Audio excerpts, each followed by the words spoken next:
Hello and welcome to the Magical Midlife Podcast, where you get a refreshing, uplifting and optimistic perspective on life in your 40s and 50s. I'm your host, Lindsay DeSwart, and I'm delighted that you've joined us here today, so let's jump right in.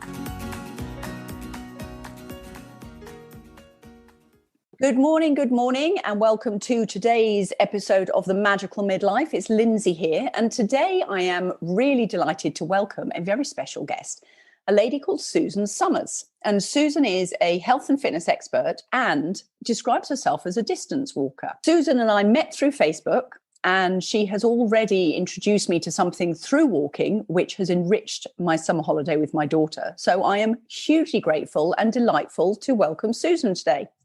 Thank you so much. It's a pleasure to be here, and I'm so happy to introduce you to my downtown Toronto city. You are welcome. I'm delighted you did too. So, Susan, first of all, tell us a little bit about who you are, and then we're going to get into the concept of being a distance walker, because I have been a distance runner, but a distance walker sounds a lot nicer. So I am a 76-year-old, quite fit woman in the sense that, especially through the walking and through yoga and fitness, I have taken care of my body. And so now I feel very good about where I am. And I just got into fitness in my late 50s. So that sort of tells you about the first part of my life and the second part of my life. And I love sharing my story and what I've learned with other people because it's been such a journey for me. And I mean, we're going to obviously go back over this, but so what is it that you're doing now that's so different from the life before? Because you say you got into fitness in your 50s. Right. I think because of COVID, a couple of things happened. One, I really had to set up routines for myself. And one of the routines is going walking every morning with a friend of mine in the ravine behind my condo, where I just walked sporadically before that. So starting my day with the walking and making sure that I had routines in place to keep me focused. So that means doing a crossword puzzle, doing some meditating, eating breakfast, just having certain routines so that my day wouldn't get away with me. And really much more open to letting things come into my life and not so driven as I feel I've been in my career. I'm a Sagittarius. I'm used to going in all kinds of directions. So believe it or not, COVID actually focused me.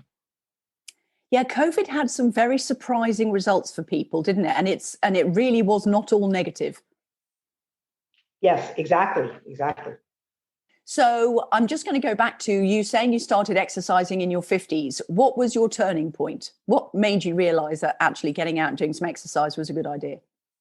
Well, it was interesting because I had my own public relations firm, and I got a job at the YMCA at a business center in Markham in 1980. And it was wonderful. And I was the marketing coach, and I also organized all the workshops. And with that, when I went full-time from part-time, I got 2 memberships to the YMCA Fitness Center.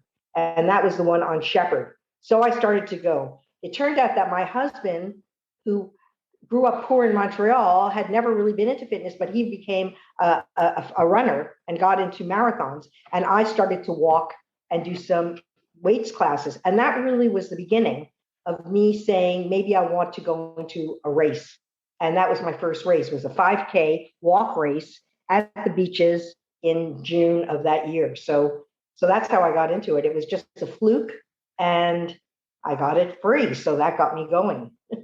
That's fantastic. So for anybody that doesn't know the beaches area, can you describe the beaches? Because it's such a unique part of the city.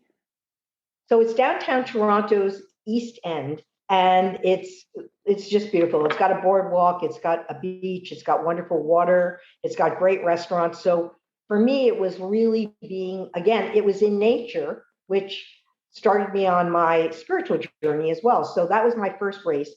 But the best part of the race was I came in first in my age group. I went home after the race, had a glass of wine, fell asleep, and 2 weeks later, I got a pair of socks and a certificate in the mail telling me I was first in my age group. And since probably there was nobody else in my age group, but it was enough for me, and I was hooked. And I remember that summer I signed up for 2 more 5Ks, and I've now done 33 races from 5K to marathons, just basically all walking, taking it little by little and one at a time. So, holy cow, that's fantastic. Congratulations for winning that first race. I love that. Thank you.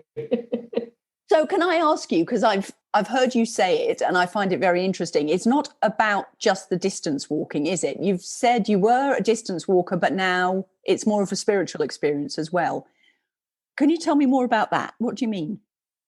Well, it's interesting because when I started, because I was competitive, I would start for the 5Ks. I'd start at the start line, and then I tried to pass people. And so I would always be rushing to get past the woman who had the pink top on, and then 5 minutes later she would pass me. So what I realized was I did not have speed. So once I did a couple of these races and realized I was never going to get any faster, it usually took me about 45 minutes to do a 5K walk race. Then I realized that my goal was just to finish uninjured and not to really look at anyone else in the race. So that was a very new thing for me. So I went from being competitive to just being in the race to now being in nature and taking, it's interesting, I started taking photographs when I was going on all these walks in downtown Toronto, and they are actually in my new book. So I realized that I was more visual than I thought. I thought I was a writer, and now I had a whole other side of me that I had never really explored. Ah.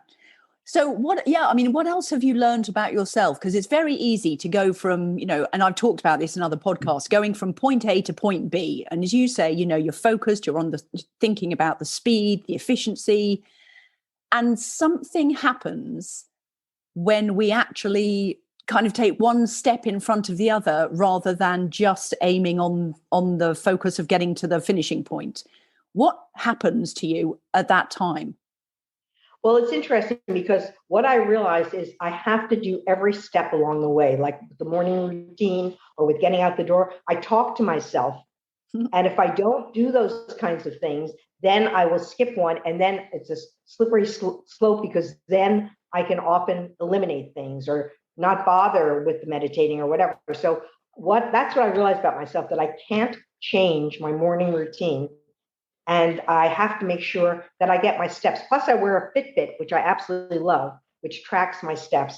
And that's how I've gotten through all my races and how I track my daily distance. So that's an important part of it as well. Mm-hmm.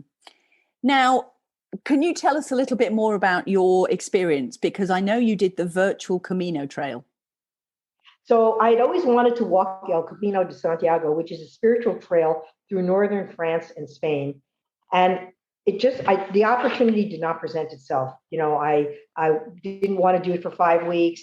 I didn't know where I would stay along the way. So it always intrigued me. So when COVID hit, I was used to going into regular races. So last June, I was thinking I would have ordinarily been going into the Beaches 5K or some other 5Ks. And so I looked online for races, not knowing anything about the virtual races, and found the Conqueror events, which is the website that I use, and signed up for El Camino. So this was in June of last year, 778 kilometers. I had no idea how long it would take, how much I would do, but I started going every day. I would go out for 15,000 steps. And in the beginning, my husband actually went with me because he wasn't working at that time. And so we would just take a different part of the city, and I would go and I would walk until I had finished it, and then I would come home. So that was the way I did it. But I never realized that I would do that consistently for 4 months.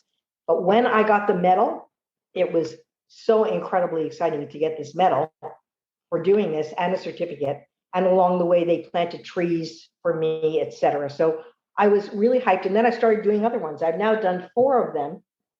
And it's really been an amazing experience. So I recommend that people do sign up for an online event or race or something that they can clock and use some tracking device and feel the satisfaction of knowing that even though it's virtual, you can complete a race.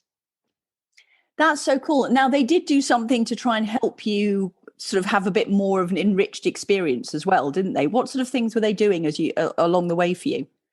Well, it was very funny because the first time that I got a postcard from the El Camino Trail, it was a postcard. Dear Susan, welcome. You're now in the town of whatever. Please stop for the night. Here's a great place to eat dinner, or we hope you're not too tired. So I actually felt like someone was sending me postcards. 2 things they did, the postcards, and then I also had trees planted.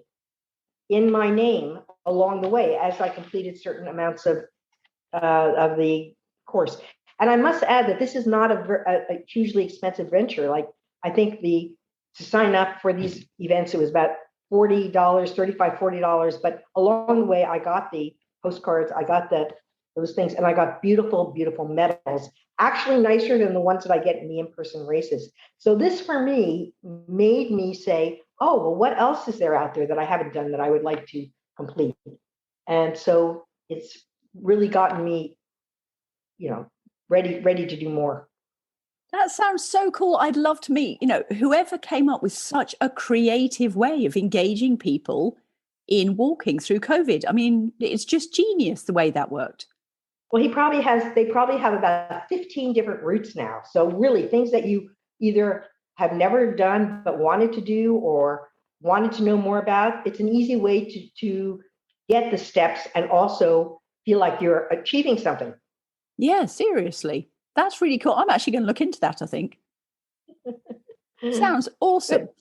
So tell us a little bit about your journey along the way, because you said you used to have a PR company and you said you're Sagittarius, right. So you're quite go, go, go. Where are you now? I mean, clearly you can't sit still, and I applaud that personally. But yeah, so tell us a little bit more about sort of how your journey's unfolded, because you've clearly changed gear. It's very interesting because what I've noticed is I'm now ready to really let things come into my life. It's more of a play period for me. I feel like when I had my own PR firm, I had interesting clients. I was always running. I had meetings. I organized events. I've spoken in other countries. And so there was a lot of rushing. Mm-hmm. And somehow because of COVID and because of the El Camino, I've become much more focused and more able to trust. I think that's the only way to explain it. Trust that things will come into my life and now what's happening is people who I've known at other points in my life are coming back into my life with all kinds of ways to collaborate. I'm going to be teaching a course online with Ryerson University, Walk for Success, where we're training a group of people online to enter their own race or to enter a 5K race. So these kinds of things, when I stopped rushing and I was able to just listen and slow down, I was able to see that there were opportunities waiting to come into me that I probably overlooked along the way. That's such a gift, isn't it? You've got to allow the space for those sorts of things, for A, for you to hear them, and B, for you to allow them in to do anything with. Yes, and even saying that, it took me a long time to do that. Oh yeah, it's not easy. Yeah, exactly. I mean, it took me a long time to realize that I couldn't control a lot of things because of COVID. I just couldn't. So I better just get used to the idea of seeing what I could control and what could just come in. Yeah, absolutely. Well. Now, are there any parts of that? I call it your chapter 1 life, i.e. life before your walking journeys and before that, that journey of trusting. Is there anything that you miss from your chapter 1 life?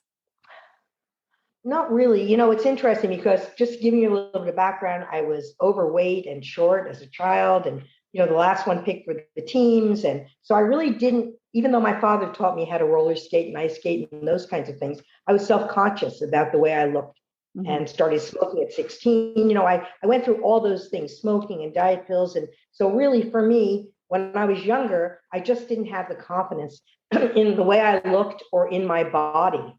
Mm-hmm. So I don't think I could have really gotten into fitness until the point that I did. In that first chapter, I also managed to get divorced and raised 2 children, got remarried, went through menopause. So all the things that people go through. And really now I have a lot of respect for my body, and I take care of it and nurture it more than I did before. And so I'm just really enjoying seeing the fruits of what I'm doing now. I'm very aware, I'm very conscious of how lucky I am now to have the opportunity to be this healthy. I also take online yoga classes, which I never did in my life, 3 times a week. So really, it's given me the chance to slow down, focus, and be in the moment. So I think I had a lot of changes in the first 50 years of my life. And so I think really I needed to get to the second part of my life to implement the things that I could do. Absolutely. And so in doing this and the way it's all unfolded, you found a book within yourself too. Is that right? Yes, exactly. So El Camino was something that I always wanted to walk in Hmm. person, as I said. And when I found on this website that I could do it virtually, and it's 778 kilometers, which I had no idea how long it would take or what it would involve, but it just seemed a way to get me focused. So June 6th last year, I signed up for El Camino, paid the money, put my tracker in, and started to walk. And it took me 4 months of walking every day, 15,000 steps a day, which, by the way, since I did that, I have not walked 15,000 steps a day, but I even walk sometimes around my condo in the winter just because I needed to get the steps in until I got that certificate after 4 months. So that for me was a turning point that I could actually commit to something like that. That was, the only way I can describe it, a blue sky goal, like something that I just never would have done in person if someone had asked me to do it. And so Hmm. here I was doing it. But I think I want to mention that I did do two 7.5 hour marathons in my 60s. And that really was interesting because the second one, there was no finish line. There was no, I was the last one. There was no cheering crowd. It was the hot sun. And that really changed my life because I realized, in spite of being out there and again, putting one foot in front of the other for 7.5 hours, I had completed this. So that for me was probably in my early 60s, my first time of seeing what my body could actually achieve more than the 5K or the 10K. And so that prepped me probably for me doing this long walk every day. I love what you've said there. There is something, and I'm a huge believer in this, there is something so special in pushing yourself beyond something that you thought you could actually do and actually coming to terms with what you can do. And that's it, exactly. And so the first time I did that marathon, I said, oh, that's great. 50 people came in behind me. But it was the second one, where, as I said, there was no finish line, that really changed my life. I thought, in spite of everything, uninjured, I finished it.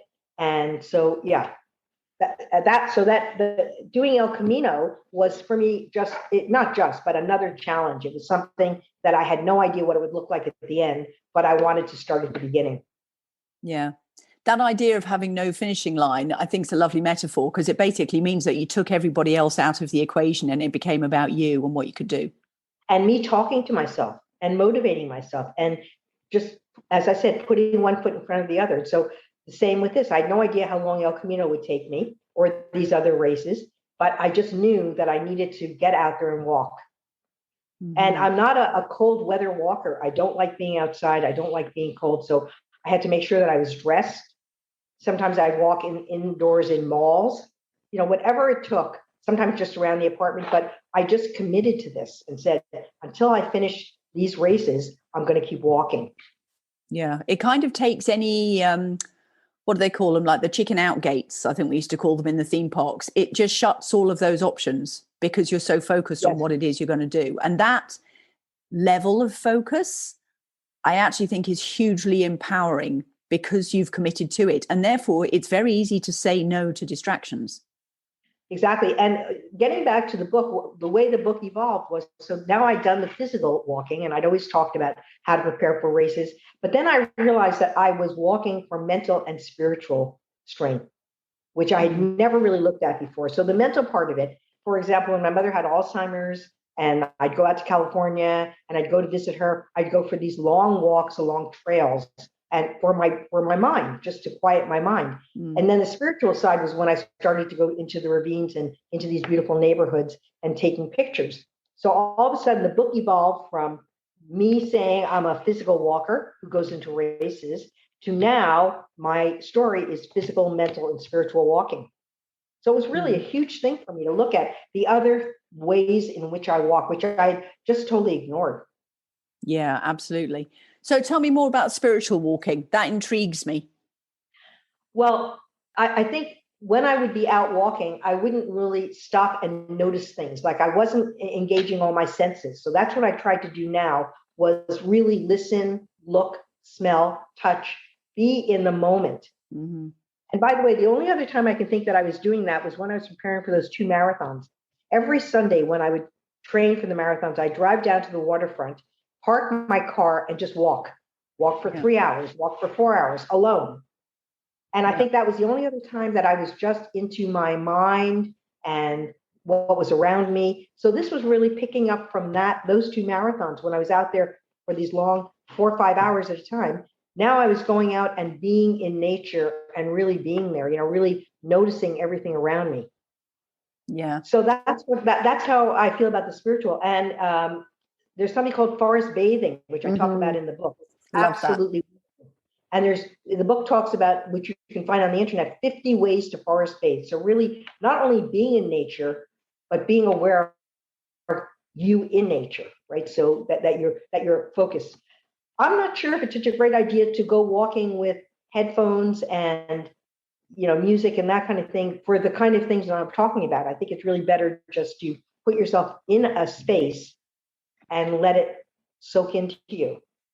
Yeah, I agree. I mean, when I used to do running, because I used to do a lot of long distance running, and the same thing, I wouldn't wear headphones because if I was in the gym on the treadmill, I'd wear headphones. But if I was out in forest, it felt too much of a gift to waste, actually, of being out there and listening to the birds and listening to what's around you. And that in itself is such a rejuvenating experience.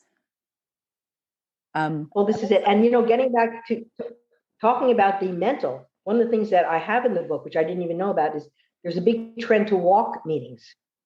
People, instead of sitting across from each other or being together, walking, and then walk and talk therapy. A lot of therapists are now saying, instead of sitting across from each other, let's go for a walk. And when I taught the walking course at Ryerson downtown, I found a group that does mood walks. So there are these walks where a group of people just get together once a week and go out in an area, right? So there's so many other ways of walking, as I said, that go beyond me doing races, that I think that's really what this book got me into. Yeah, absolutely. And breathing. I was never involved with breathing. I never really looked at breathing, like meditations, walking meditations. So those were all new things for me. What a fantastic wake-up call. Yeah, exactly. Amazing. How have your friends and family received this? Do they join you? Do they think you're crazy? What do they do? Well, it's interesting. My husband goes with me on the weekend because he's still working. So we'll either drive somewhere or we'll take the subway and the streetcar down somewhere. Both of my daughters are into fitness, which I'm really happy about. They both run. They both have gyms in their house where they go on the treadmill and they do weights and that kind of thing. And so do their kids. But my biggest thrill is my granddaughter, who's 16 now. We took her into her first race at 6, and it was a race of the beaches. And I'll never forget. My husband said to her, "Lauren, I don't care whether you crawl, hike, run, walk, whatever. You need to do this, right?" So, because she was not a focused kind of a kid, right? But she crossed the finish line, and so that started her on her own fitness journey. So not only do I feel like I have impacted my own daughters, but I also see the next generation. And of course, and if you go to my website, my grandson is reading my book on my website. Fantastic. That's so cool.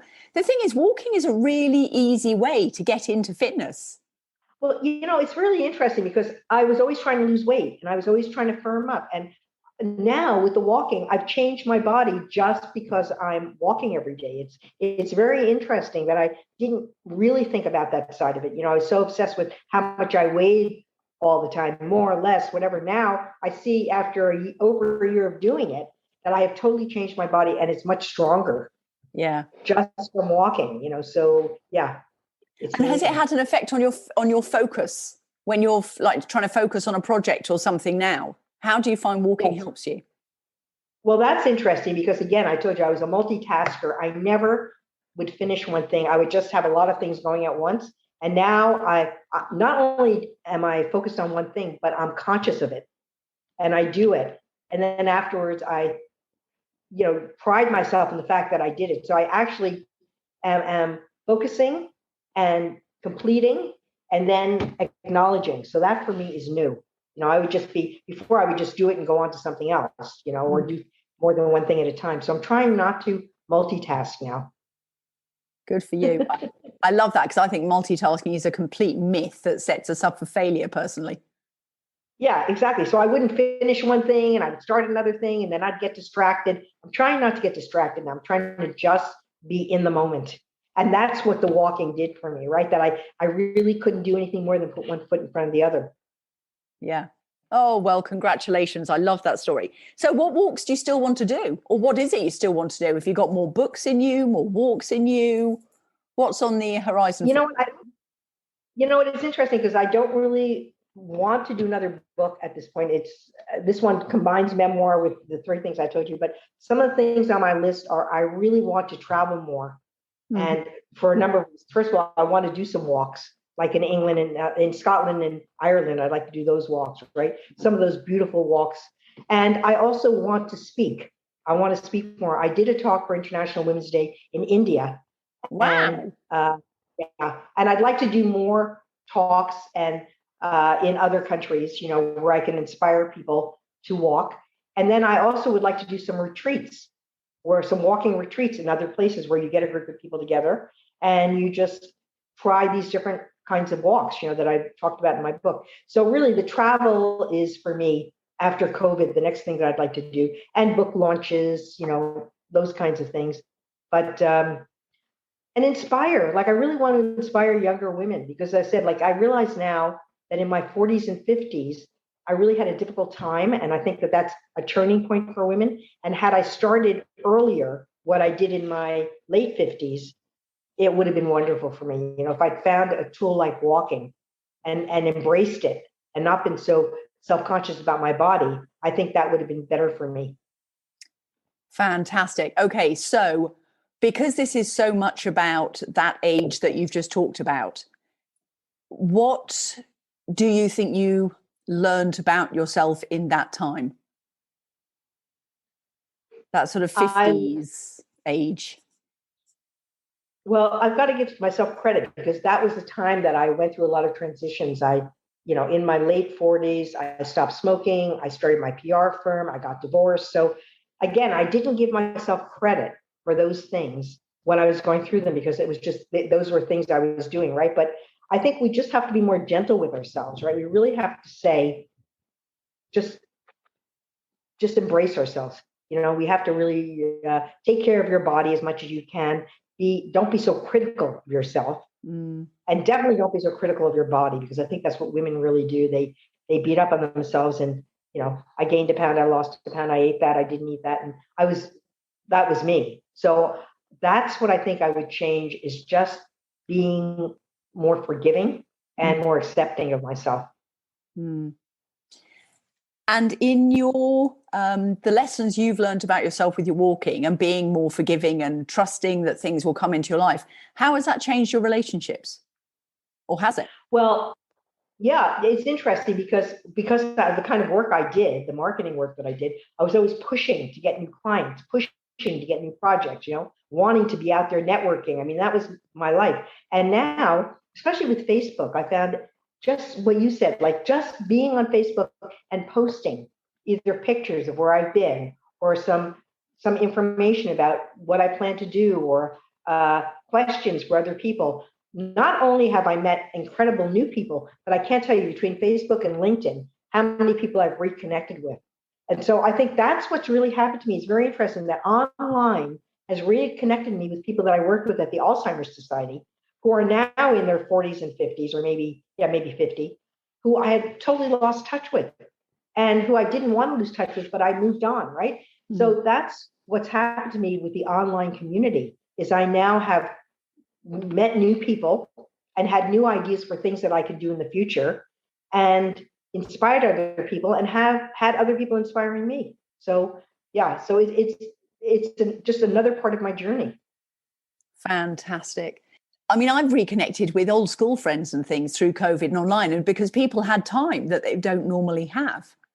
Well, this is it. Exactly. And Zoom meetings, I mean, I have to say, I now have it down pat, right? I've got the backgrounds and the lighting and everything because Zoom meetings are a wonderful opportunity to communicate other than on the phone, to really interact with people. So, and I also believe in women's networking groups. So again, I'm hoping to get invited or become part of more women's networking groups, maybe even with those younger women that you're talking about, the ones in their 40s and 50s, right? Because I feel like I have a lot of respect for what they're doing and all the things they have on their plate. Talk about multitasking, but also I feel like I could contribute something to them as well.